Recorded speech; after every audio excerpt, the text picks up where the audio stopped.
आदित्यनाथ युवा मोर्चा की रैली को दिखाई हरी झंडी, कहा अयोध्या को दुनिया की सबसे सुंदर नगरी बनाएंगे। ब्रजभूषण को दिल्ली पुलिस की क्लीन चिट, नाबालिग पहलवान ने बदला बयान, ट्रायल में किया भेदभाव इसलिए लगाया आरोप। दिल्ली के कोचिंग सेंटर में लगी आग, शॉर्ट सर्किट रहा इस हादसे के पीछे की वजह, तार के सहारे नीचे उतरे स्टूडेंट्स। मणिपुर में कर्फ्यू के बावजूद जले घर, सुरक्षा बलों से भिड़े प्रदर्शनकारी, नियंत्रण के लिए दागे आंसू गैस के गोले। नमस्कार, मैं हूं आपके साथ नबीला उरूज और आप देख रहे हैं आज की खबर। रुक करते हैं बड़ी खबरों की तरफ। मोदी सरकार के 9 साल पूरे होने पर मुख्यमंत्री योगी आदित्यनाथ अयोध्या पहुंचे और भरत कुंड पर जनसभा को संबोधित करते हुए कहा कि राम मंदिर का निर्माण तेजी से हो रहा है। प्रधानमंत्री नरेंद्र मोदी जनवरी में राम मंदिर का उद्घाटन करेंगे। यह दिन उत्सव की तरह मनाया जाएगा। 21 लाख दीप जलाए जाएंगे। अयोध्या का वैभव दुनिया देखेगी। मुख्यमंत्री योगी ने कहा, एयरपोर्ट पर एक साथ कई विमान उतर सकेंगे। यहां इंटरनेशनल फ्लाइट लैंड करेंगी। किसी बड़े उद्देश्य के लिए शुरुआत में कुछ कठिनाई तो झेलनी पड़ती है। अगले 4-6 महीने में अयोध्या की सड़कें दिल्ली की राजपथ सी लगेंगी। मुख्यमंत्री योगी ने और क्या कुछ कहा, आप भी सुनिए। तब पैसे की कमी होती थी। हमारे लिए तो कौन है? हमारे लिए तो ये जनता जनार्दन ही परिवार है, प्रदेश ही परिवार है। जो डकैती डालते थे उनकी डकैती को रोक करके उस पैसे को हम डाइवर्ट करते हैं विकास के लिए, और वही पैसा विकास में लग रहा है। उपचार में खर्च हो रहा है, गरीबों के लिए मकान में खर्च हो रहा है, गरीबों के शौचालय में खर्च हो रहा है, बिजली कार्य के सुदृढ़ीकरण के लिए खर्च हो रहा है, हर घर नल की योजना के रूप में पैसा लगाया जा रहा है, किसानों की आमदनी को बढ़ाने में लगाया जा रहा है, बेटियों की पढ़ाई में पैसा लगाया जा रहा है, नौजवानों के रोजगार में लगाया जा रहा है, अच्छे विश्वविद्यालय, अच्छे महाविद्यालय, अच्छे टेक्निकल इंस्टीट्यूट स्थापित करने में पैसा लगाया जा रहा है, और आज इसलिए विकास दिखता है। इसके बारे में कोई प्रश्न नहीं खड़ा कर सकता है। आज सुबह सीएम ने कारसेवकपुरम में श्री राम जन्मभूमि ट्रस्ट के महासचिव चंपत राय से मुलाकात की, उनका हालचाल लिया, जिसके बाद सुबह 11 बजे मुख्यमंत्री योगी केंद्र सरकार के 9 साल पूरे होने पर आयोजित जनसभा को संबोधित करने भरतकुंड पहुंचे और युवा मोर्चा रैली को हरी झंडी दिखाई। बढ़ते हैं अगली खबर की ओर। बंगाल में 8 जुलाई को पंचायत चुनाव होगा और पश्चिम बंगाल में आज पंचायत चुनाव के लिए नामांकन दाखिल करने का आखिरी दिन था और इसी दौरान कई जगह हिंसा भी हुई। उत्तर दिनाजपुर जिले में 3 व्यक्तियों को गोली लगी, जिसमें से एक व्यक्ति की मौत हो गई। तो वहीं मुख्यमंत्री ममता बनर्जी ने दूसरे दलों पर पंचायत चुनाव के नामांकन के दौरान हिंसा करने का आरोप लगाया है। नामांकन के आखिरी दिन दक्षिण 24 परगना जिले में हंगामा हुआ है। इसके अलावा बीरभूम जिले के अहमदपुर में सैंथिया बीडीओ कार्यालय में हिंसा भड़क गई। हालांकि यहां से किसी के हाथाहाथ होने की खबर नहीं है। तो वहीं दूसरी तरफ मुख्यमंत्री ममता बनर्जी ने कहा कि माकपा पंचायत चुनाव में नामांकन को लेकर हुए हिंसा में शामिल है।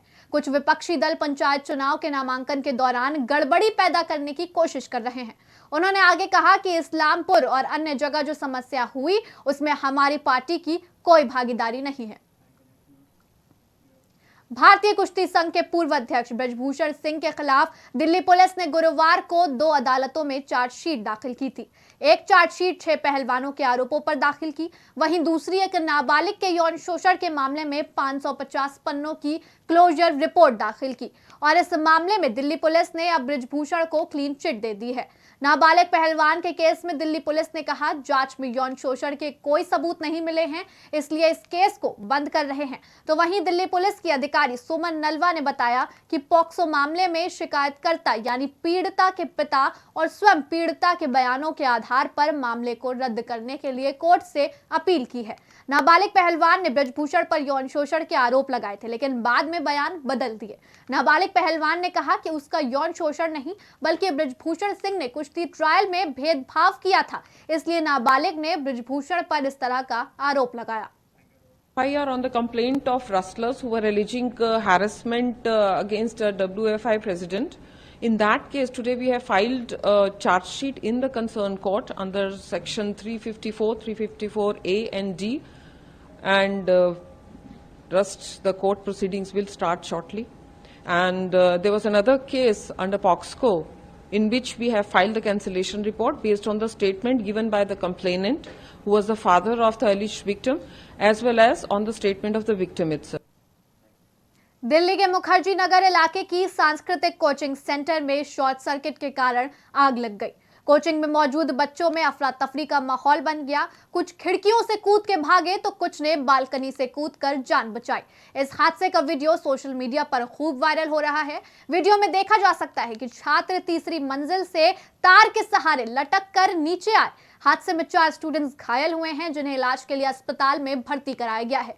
मौके पर 11 फायर ब्रिगेड की गाड़ियां पहुंच गई थीं और आग को काबू कर लिया गया। दिल्ली पुलिस अधिकारी सुमन नलवा के मुताबिक आग बिल्डिंग के मीटर में लगी थी। धुआं ऊपरी मंजिल पर फैल गया, जिसके कारण अफरा तफरी मच गई। वहां सिविल सर्विसेज का कोचिंग सेंटर था। कुछ स्टूडेंट्स खिड़की से नीचे आने की कोशिश कर रहे थे। इसमें 3-4 छात्रों को चोटें आई हैं। उन्हें अस्पताल ले जाया गया, जहां उनका इलाज जारी है और जल्द ही आग पर काबू पा लिया गया। ये एक बिल्डिंग में मीटर में आग थी और उसका धुआं है वो ऊपर वाली फ्लोर्स के ऊपर गया, तो जिसके कारण पैनिक फैल गया। ऊपर कोचिंग सेंटर्स हैं काफ़ी, तो सिविल सर्विसेज की कोचिंग सेंटर था, तो एकदम वो पैनिक फैलने से कुछ स्टूडेंट्स हैं वह खिड़की से नीचे आने का प्रयास कर रहे थे।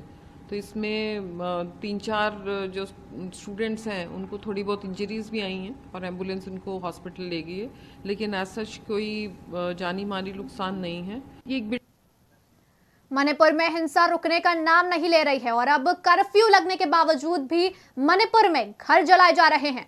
राजधानी इम्फाल के न्यू चेकॉन इलाके में गुरुवार को फिर हिंसा भड़क गई। कर्फ्यू के बावजूद कुछ घरों में आग लगा दी गई। यहां तक कि प्रदर्शनकारी सुरक्षा बलों से भिड़ गए। इसमें कुछ लोगों के घायल होने की भी खबर आई है। जब प्रदर्शनकारी काबू में नहीं आए तो पुलिस ने स्थिति को नियंत्रित करने के लिए आंसू गैस के गोले छोड़े। इम्फाल में बुधवार रात उद्योग मंत्री नेमचा किपजेन के सरकारी बंगले में भी आग लगा दी गई। हालांकि फायर ब्रिगेड ने मौके पर पहुंचकर आग पर काबू पा लिया। जानकारी के लिए आपको बता दें कि 3 मई से मणिपुर में हो रही हिंसा की शुरुआत हुई थी, जब मैतेई समुदाय और कुकी आदिवासी के बीच हिंसा भड़क उठी।